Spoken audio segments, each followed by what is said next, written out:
c'est compliqué. Élodie tient entre ses mains une brochure qui lui a été remise lors d'un stage. En fait, c'est tout le livre qu'on comprend rien. Mais les phrases sont beaucoup trop longues, trop compliquées pour elle. Là, c'est compliqué. Aller vers le milieu ordinaire, construire son projet étape 3. Ça, c'est pas un falc, hein. Alors, avec ses collègues de l'ESAT, elle va traduire ce document incompréhensible en falc, entendait en français facile à lire et à comprendre. Parce que quand on a des documents comme celui-là, qui est très compliqué à lire et à comprendre, si on le fait en falc, c'est beaucoup mieux. On le comprend mieux. Quel mot vous semble compliqué? Processus, déjà le titre, ok. Identifier. Ces travailleurs en situation de handicap ont tous suivi une formation falc et sont devenus au fil des ateliers des experts en transcription. Ils soulignent d'abord les mots du livret sur lesquels ils butent. Nécessaire, ça pose un problème aussi pour toi? Les deux mots sont compliqués. Hein. Fonctionnement et communication. Là, on va revenir que tout le monde comprenne. en chiffres. Et une fois les mots difficiles sélectionnés, ils les remplacent par des mots accessibles à tous. Je pense à la discussion, moi. Communication. Résultat, l'information transcrite en falc est bien plus claire, plus directe que la phrase d'origine.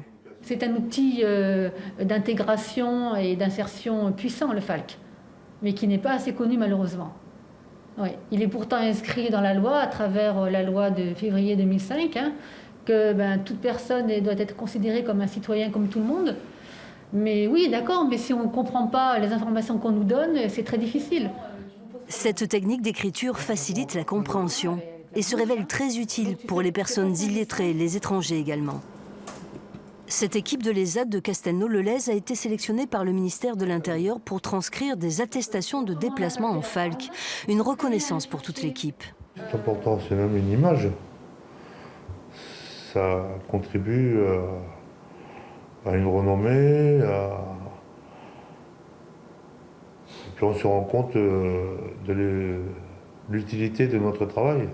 Ce qui est fait aujourd'hui au bureau Falc sert à plein de gens. On le retrouve sur le site internet du cabinet du Premier ministre, le service d'information du gouvernement.